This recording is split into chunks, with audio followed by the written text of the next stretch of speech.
ನಮ್ಮ ಹಳೆಯ ಕಾಲದಿಂದಲೂ ಹಿರಿಯರು, ವಿದ್ವಾಂಸರು ದೃಷ್ಟಿ ಬಗ್ಗೆ ಸಾಕಷ್ಟು ಎಚ್ಚರಿಕೆ ನೀಡುತ್ತಿದ್ದರು. ಕೆಲವೊಮ್ಮೆ ನಮ್ಮ ಜೀವನದಲ್ಲಿ ಏಕಾಏಕಿ ಅಸಾಧಾರಣ ಘಟನೆಗಳು ಸಂಭವಿಸುತ್ತವೆ. ನಾವು ಏನು ಮಾಡಿದರೂ ಸರಿಯಾಗುತ್ತಿಲ್ಲ, ಆರ್ಥಿಕವಾಗಿ ಹಿಂಜರಿಕೆ, ಆರೋಗ್ಯ ಹದಗೆಟ್ಟು ಹೋಗುವುದು, ಮನೆಯಲ್ಲೇ ಕಳವಳ ವಾತಾವರಣ ಇತ್ಯಾದಿ. All of a sudden. ಈ ಎಲ್ಲವೂ ದೃಷ್ಟಿ ದೋಷದ ಪರಿಣಾಮವಾಗಿರಬಹುದು ಎಂಬ ನಂಬಿಕೆ ನಮ್ಮ ಸಮಾಜದಲ್ಲಿ ಇದೆ. ಹಾಗಾಗಿ ಈ ವಿಡಿಯೋದಲ್ಲಿ ನಾವು ಜನರ ದೃಷ್ಟಿ ಬಿದ್ದಾಗ ಕಾಣಿಸಬಹುದಾದ 6 ಪ್ರಮುಖ ಸೂಚನೆಗಳ ಬಗ್ಗೆ ವಿವರವಾಗಿ ತಿಳಿಯೋಣ. 1. ತಲೆನೋವು, ಮೈನೋವು, ದೌರ್ಬಲ್ಯ. ಯಾವುದೇ ಕಾರಣವಿಲ್ಲದೆ ದೃಷ್ಟಿ ಬಿದ್ದಾಗ ವ್ಯಕ್ತಿಗೆ ಏಕಾಏಕಿ ತಲೆನೋವು ಅಥವಾ ಮೈನೋವು ಪ್ರಾರಂಭವಾಗುತ್ತದೆ. ವೈದ್ಯಕೀಯ ಪರೀಕ್ಷೆ ಮಾಡಿಸಿದರೂ ಯಾವುದೇ ಸ್ಪಷ್ಟ ಕಾರಣ ದೊರೆಯುವುದಿಲ್ಲ. ಕೆಲವೊಮ್ಮೆ ಈ ನೋವು ದಿನಗಳವರೆಗೆ ಮುಂದುವರಿಯುತ್ತದೆ. ಉದಾಹರಣೆ: ಹೆಸರು ಮಾಡುತ್ತಿದ್ದ ವ್ಯಕ್ತಿ ಪಕ್ಕಾ ಶೆಡ್ನಲ್ಲಿದ್ದಾಗ ಜನರು ಅವನನ್ನು ನೋಡುತ್ತಲೇ ಅವನು ತಲೆನೋವಿನಿಂದ ಬಳಲುತ್ತಾನೆ. ಶರೀರದಲ್ಲಿ ಉತ್ಸಾಹವೂ ಕಡಿಮೆಯಾಗುತ್ತದೆ. ಈ ಸಮಯದಲ್ಲಿ ಮಾಡಬೇಕಾದ ಕ್ರಮ: ತುರ್ತು ದೃಷ್ಟಿ ನಿವಾರಣಾ ಉಪಾಯಗಳನ್ನು ಬಳಸುವುದು. ಲಿಂಬು, ಉಪ್ಪು ಮತ್ತು ರಾಶಿ ಪ್ರಕಾರದ ಧೂಪಗಳನ್ನು ಬಳಸುವುದು. 2. ಮನೆಮಂದಿಯಲ್ಲಿ ಏಕಾಏಕಿ ಜಗಳ, ಅಶಾಂತಿ. ದೃಷ್ಟಿಯೆಂಬುದು ಕೆಲವೊಮ್ಮೆ ಕೇವಲ ವ್ಯಕ್ತಿಗೆ ಮಾತ್ರವಲ್ಲ, ಮನೆಯೂ ಕೂಡ ಬಲಿಯಾಗಬಹುದು. ಮನೆಯಲ್ಲಿ ಯಾವುದೇ ಕಾರಣವಿಲ್ಲದೆ ಜಗಳ, ಗಲಾಟೆಗಳೂ ಆಗುತ್ತವೆ. ಲಕ್ಷಣಗಳು: ಕುಟುಂಬದವರ ನಡುವೆ ಸಮರದ ವಾತಾವರಣ, ಮಾತು ಮಾತಿಗೆ ತಕ್ಕಾಳಿಕೆಯಿಂದ ದೂರ ಹೋಗುವುದು, ಮಕ್ಕಳ ಹೆಲ್ತ್ ಡೌನ್ ಆಗುವುದು. ಔಷಧ: ಮನೆ ದ್ವಾರದಲ್ಲಿ ಉಪ್ಪಿನ ನೀರನ್ನು ಸಿಂಪುವುದು, ಶನಿವಾರ ಗಂಟೆ ಹೊಡೆಸುವುದು, ಧೂಪದ ಮಂತ್ರ ಪ್ರಚಾರ. 3. ಹಣದ ಹಾನಿ ಮತ್ತು ಆರ್ಥಿಕ ಹಿಂಜರಿಕೆ. ಹಣದ ವಿಷಯದಲ್ಲಿ ದೃಷ್ಟಿಯ ಪರಿಣಾಮ ಬಹಳ ಸ್ಪಷ್ಟವಾಗಿರುತ್ತದೆ. ಸರಿಯಾಗಿ ಕೆಲಸ ಮಾಡುತ್ತಿದ್ದರೂ ಹಣ ಉಳಿಯುವುದಿಲ್ಲ, ವ್ಯರ್ಥ ಖರ್ಚು ಆಗುತ್ತದೆ.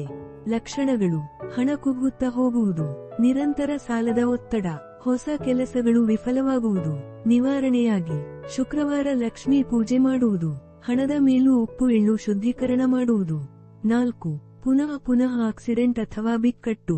ದೃಷ್ಟಿ ಬಿದ್ದಾಗ ಕೆಲವೊಮ್ಮೆ ವಾಹನ ಅಪಘಾತ, ಚುಕ್ಕಾಣಿ ಬಿದ್ದು ಗಾಯ ಆಗುವುದು ಇತ್ಯಾದಿ ಸಂಭವಿಸಬಹುದು. ಚಿಹ್ನೆಗಳು: ವಾಹನ ಸಡಿಲವಾಗುವುದು, ಮನೆ ಅಥವಾ ಗ್ಯಾಜೆಟ್ಗಳ ಹಾನಿ, ದೇಹದ ಭಾಗದಲ್ಲಿ ಪುನಃ ಗಾಯ. ಉಪಾಯ: ಕಾಳು, ಎಳ್ಳು ಮತ್ತು ನಿಂಬೆ ಬಳಸಿ ಮಂತ್ರೋಪಚಾರ, ಶನಿವಾರ ಅಥವಾ ಮಂಗಳವಾರ ಹೂವಿನ ಪೂಜೆ. 5. ಮಗು ಅಥವಾ ಮಕ್ಕಳ ಆರೋಗ್ಯದ ತೀವ್ರ ಕುಸಿತ. ಮಕ್ಕಳು ಎಂದರೆ ಮನೆಯ ದೇವತೆ, ಆದರೆ ಅವರು ದೃಷ್ಟಿಗೆ ತ್ವರಿತವಾಗಿ ತುತ್ತಾಗಬಹುದು. ಲಕ್ಷಣಗಳು: ಮಗು ನಿರಂತರ ಅಳುವುದು, ನಿದ್ರೆಯಲ್ಲಿ ವ್ಯತ್ಯಾಸ, ಊಟ ಕುಡಿಯುವುದು ಕಡಿಮೆಯಾಗುವುದು. ಸಾಧನೆಯ ಉಪಾಯ: ನಿಂಬೆ, ಉಪ್ಪು, ಎಳ್ಳು ಅಥವಾ ಹಸಿರು ಮರವೊಂದು ಮಂತ್ರೋಚ್ಚಾರದಿಂದ ಬಳಸಿ ಬಾಯಿ ಹಚ್ಚುವುದು. ವಿಶೇಷ ಕಾಲದಲ್ಲಿ ಮನೆಗೆ ಬರುವ ಪಂಡಿತರಿಂದ ಶಾಂತಿ ಹೋಮ. 6.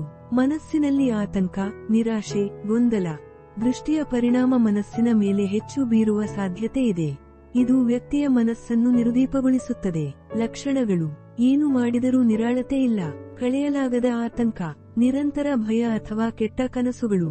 ಅಧ್ಯಾತ್ಮ ಶಿಫಾರಸು: ಪ್ರತಿದಿನ ಹನುಮಾನ್ ಚಾಲಿಸಾ ಪಠಣ, ಲವಂಗ, ಎಳ್ಳು, ಅರಿಶಿಣ ಧೂಪ ಬಳಸಿ ಧೂಪದ ಅಭಿಮಾನ.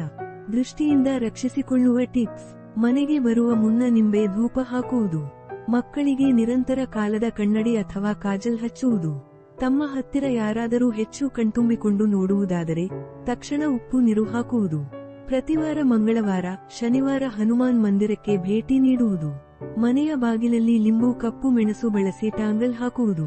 ಈ ಎಲ್ಲಾ ಸೂಚನೆಗಳು ನಿಮ್ಮ ಜೀವನದಲ್ಲಿ ಕಂಡುಬಂದಿದ್ದರೆ ದಯವಿಟ್ಟು ಅದನ್ನು ತಳ್ಳಿಹಾಕಬೇಡಿ.